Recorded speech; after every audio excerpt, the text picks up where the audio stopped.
Alors, imaginons la scène juste 2 secondes. L'ambiance est parfaite, la lumière est un peu tamisée, le dîner se passe à merveille, c'est le troisième rendez-vous, tout roule. Ouais, le cadre idéal, quoi. Voilà.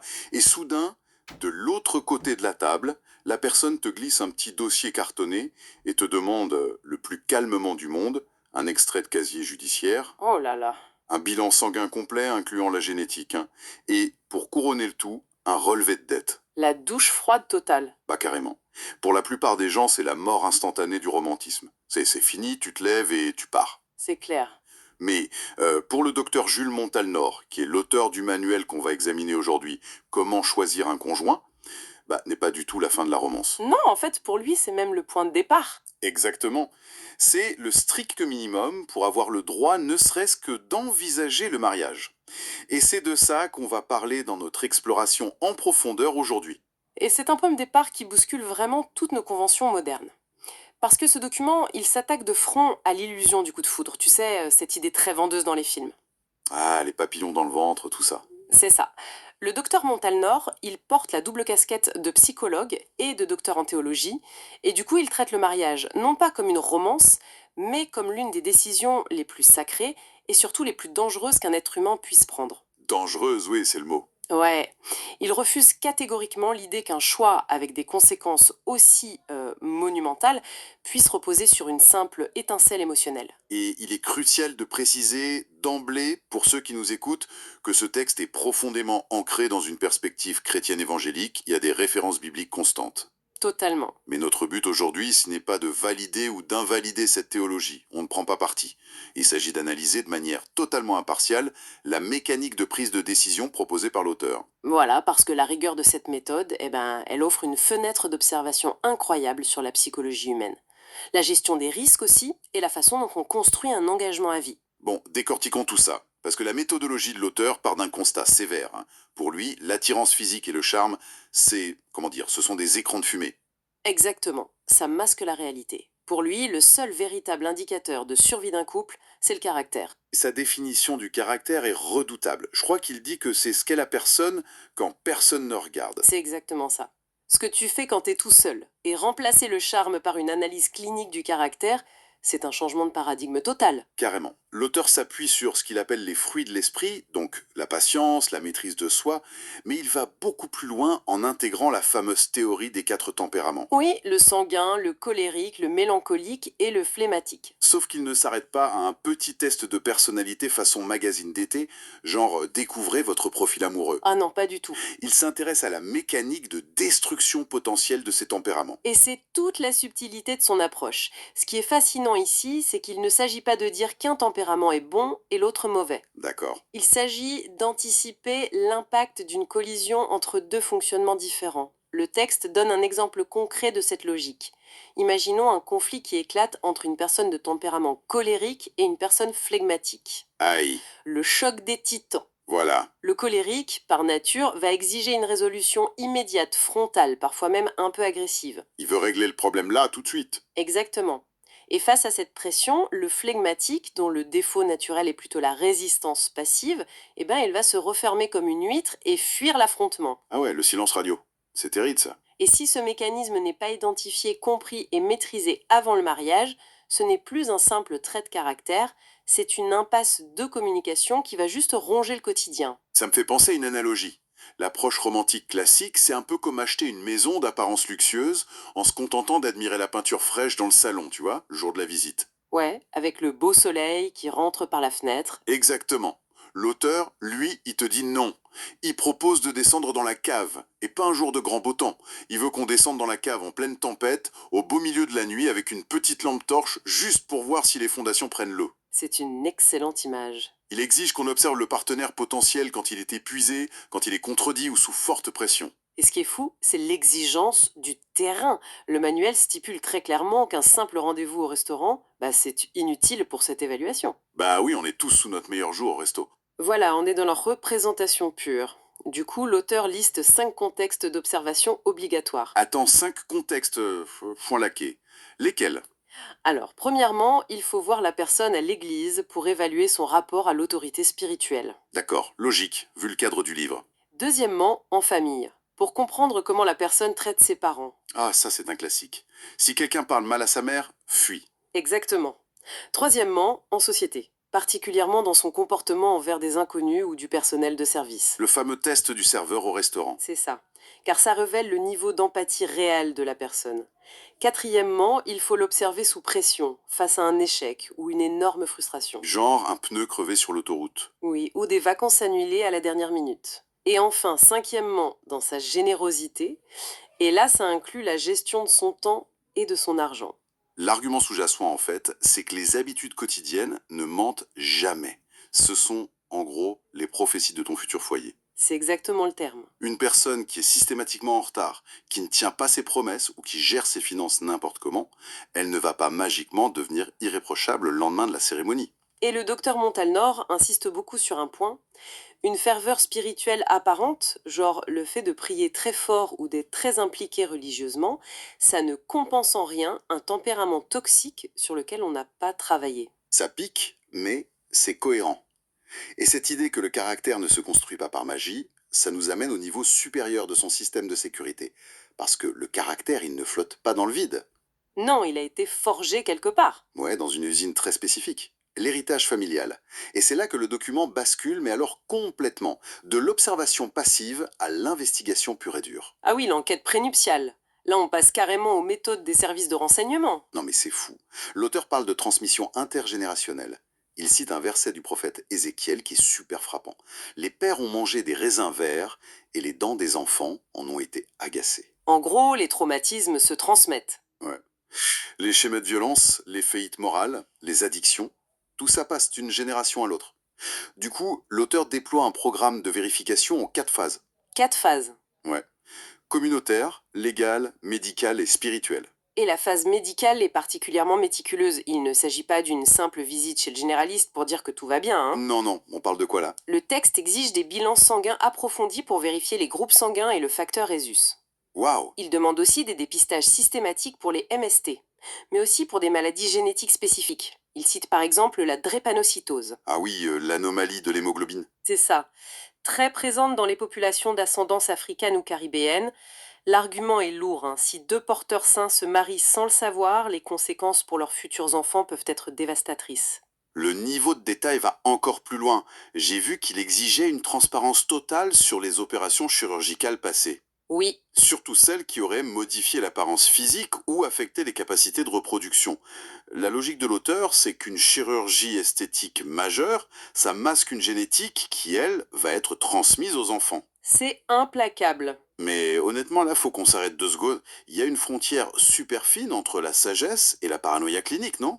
C'est sûr que ça peut faire peur. Mettre un partenaire amoureux sous ce type de microscope, exiger des bilans de santé, un extrait de casier judiciaire, n'est-ce pas détruire la confiance avant même qu'elle n'ait pu s'installer?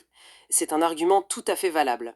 La démarche peut sembler glaçante de rationalité. Pourtant, le docteur Montalnor justifie ça par un principe inviolable dans son cadre de pensée. Lequel? Que l'amour véritable, précisément parce qu'il cherche à construire un futur solide, n'a pas peur de la lumière. Ah ouais, pas de zone d'ombre. Exactement. Le secret préconjugal est l'ennemi absolu. L'auteur explique que cacher une information cruciale par peur de perdre l'autre, c'est en fait une forme de manipulation. Vu comme ça. Et si une personne se sent offensée par une demande de transparence médicale ou légale, le texte considère cela comme un drapeau rouge gigantesque. Un énorme red flag. Et d'ailleurs, l'argument ultime du texte là-dessus est presque ironique. Il fait remarquer qu'aucun être humain sensé ne signerait le rachat d'une entreprise sans faire un audit financier complet, tu vois. Bah non, tu vérifies les dettes, les litiges en cours. Bien sûr. Alors, pourquoi on refuserait un audit similaire pour un engagement qui va déterminer notre santé mentale, spirituelle et financière pour les 50 prochaines années? C'est très pragmatique. Vu sous cet angle, l'exigence prend tout son sens. Et dis-toi que cette investigation du passé n'est qu'une étape. Attends, il y a encore autre chose. Ah bah oui. Une fois que les antécédents familiaux, médicaux et légaux sont purifiés et transparents, le couple atterrit dans le présent. Ah, le quotidien. Voilà. Et le présent est rempli de ce que l'on pourrait appeler des frictions invisibles, des petits détails qui semblent inoffensifs pendant la drague. Mais qui deviennent des poisons logistiques, c'est ça? C'est là que ça devient vraiment intéressant. Le document aborde des incompatibilités qui ne sont ni morales ni légales, mais purement pratiques. Complètement. L'exemple des dénominations religieuses est brillant. L'auteur prend le cas d'un couple où, disons que l'un serait adventiste du septième jour. Donc, qui observe strictement le repos et le culte le samedi. Voilà. Et l'autre partenaire serait un chrétien observant le dimanche. Sur le papier, on se dit qu'ils partagent la même foi globale. C'est pas si grave. Mais dans la réalité quotidienne, c'est un cauchemar absolu. La mécanique de cette friction est implacable. Ce n'est pas juste un petit débat théologique autour d'un café, là. Non, ça signifie que chaque week-end, le socle même du repos de la famille est fracturé. Exactement. Le samedi, il y en a un qui est en retrait spirituel à l'église, pendant que l'autre fait les courses ou veut aller au ciné. Et le dimanche, les rôles s'inversent. L'un prie, l'autre passe l'aspirateur. Et l'auteur pose la question qui tue. Dans ce contexte de division permanente, quelle journée la famille consacre-t-elle à des activités communes? C'est impossible. Et surtout, comment élever les enfants face à deux calendriers spirituels opposés sous le même toit? Qui va à l'église? Si l'on relie ça à la vue d'ensemble, on comprend que la religion, dans le cadre de ce manuel, c'est pas juste une croyance intérieure, c'est une architecture de vie complète. Et le même niveau d'analyse clinique est appliqué à la culture. C'est super intéressant. Le document s'attarde longuement sur la culture haïtienne, par exemple, et les défis de la diaspora. Ah oui, il aborde la pratique du plaçage, non? Tout à fait. Le plaçage, c'est un phénomène culturel majeur. C'est une forme d'union libre, un concubinage coutumier qui a une très forte acceptation sociale en Haïti. D'accord. Mais l'auteur est intraitable là-dessus. Il dit que le plaçage offre les bénéfices de la vie maritale, mais sans les protections légales et spirituelles de l'alliance du mariage. Ah, donc pour lui c'est un grand nom. C'est un refus catégorique. C'est une porte ouverte à l'instabilité et une violation du cadre biblique de l'engagement total. Et les frictions culturelles vont jusqu'au portefeuille, hein? Ah, l'argent, toujours l'argent. Bah oui. L'auteur soulève la question des attentes financières envers la famille étendue. C'est un sujet explosif. Oh que oui, particulièrement dans les dynamiques de diaspora. Exactement. Il y a souvent cette attente, qu'elle soit tacite ou très explicite, d'envoyer de l'argent au pays pour soutenir les parents, les frères, les sœurs. Et si ce budget n'est pas défini et approuvé par les deux futurs conjoints avant le mariage? C'est la guerre. Ça va créer des ressentiments profonds. L'un va accuser l'autre d'appauvrir leur propre foyer au profit de sa famille d'origine. L'auteur évoque même le choc potentiel avec des croyances très ancrées culturellement, comme l'influence du vaudou face au christianisme. Il prévient qu'il n'y a aucun compromis possible sans détruire l'unité de la maison. Il va même jusqu'à interroger la langue parlée à la maison. Ouais, Faut-il parler créole, français, anglais avec les enfants nés à l'étranger? faut en parler avant. Et il aborde des questions hyper banales, mais qui peuvent être fatales. Genre, est-ce qu'on ouvre un compte bancaire joint? Est-ce qu'on garde nos comptes séparés? Et la fameuse question de la belle famille. Ouais. La belle famille, Elle est tranchée avec une brutalité biblique, celle-là. carrément. Il cite la Genèse. L'homme quittera son père et sa mère.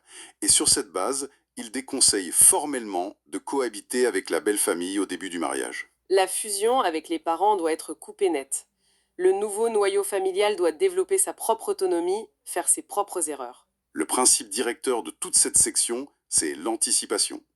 Ce qui est ignoré par politesse pendant les fiançailles se transforme inévitablement en champ de bataille pendant le mariage. Alors qu'est-ce que tout cela signifie au fond? Parce que démasquer les tempéraments, éplucher le passé familial, faire des tests génétiques, faire le budget pour la belle famille, tout ça, ça exige un ingrédient que notre époque déteste. Le temps. Le temps long même. Exactement. Et c'est là que le manuel porte un peu l'estoquette finale en dénonçant deux fléaux contemporains, la précipitation et le mirage de l'amour à distance. La distance, surtout couplée aux réseaux sociaux, ça crée un environnement de tromperie presque parfait, selon lui. C'est tellement vrai. Le texte emploie le terme d'idéalisation. À distance, on ne tombe pas amoureux d'une vraie personne, mais de l'avatar qu'elle projette. On aime les messages bien écrits, on aime les appels vidéo bien éclairés avec des petits filtres. Voilà, mais on n'observe jamais la personne gérer un embouteillage, une fatigue extrême ou une crise de colère. Et l'auteur alerte sur le fait que cette idéalisation, c'est le terreau des escroqueries financières ou des doubles vies. On envoie des cadeaux à quelqu'un dont on ignore la réalité tangible. C'est pour ça que le manuel impose une fréquentation physique prolongée. Il l'estime entre 1 et 3 ans avant d'envisager le mariage. 1 à 3 ans. Non mais, dans un monde où on veut tout se faire livrer en 10 minutes, ça semble complètement fou. Oui, mais il explique qu'il faut bien ça pour voir passer les différentes saisons de la vie, tu vois. L'été, l'hiver, le stress du travail, les vacances. C'est essentiel pour contrer un phénomène psychologique redoutable qu'il appelle la désillusion post-conquête. Ah, ça c'est un concept puissant. La mécanique est super classique. Lorsque l'engagement ou l'intimité sont accordés trop rapidement, la phase de chasse perd son intensité. L'effort s'effondre. Voilà. Une fois le trophée obtenu, l'un des partenaires cesse de s'investir. Et la personne en face se sent trompée, réalisant que le comportement extraordinaire du début, c'était juste un rôle pour la conquérir. Et pour illustrer ça, le document plonge dans des exemples bibliques très percutants. Il prend le contre-exemple absolu, Samson. Samson et Dalila. Oui, un homme d'une puissance exceptionnelle, mais totalement aveuglé par l'attirance charnelle pour Dalila. Il ignore tous les red flags de manipulation et ça le mène littéralement à la destruction. Et à l'inverse, il y a des modèles positifs, comme Ruth et Boaz dans l'Ancien Testament. C'est une alliance fondée sur l'observation de la loyauté, de l'éthique de travail, pas sur une passion instantanée. Et l'auteur cite aussi un exemple hors du cadre biblique, qui est super intéressant, Martin Luther King Jr. et Coretta Scott King. Exactement. Leur mariage a survécu à des pressions inouïes, des menaces de mort, parce qu'il ne reposait pas juste sur du romantisme. Il reposait sur une compatibilité totale de valeurs et une vision sociale inébranlable. Mais du coup, la grande question, c'est comment on garde la tête froide pendant 3 ans de fréquentation?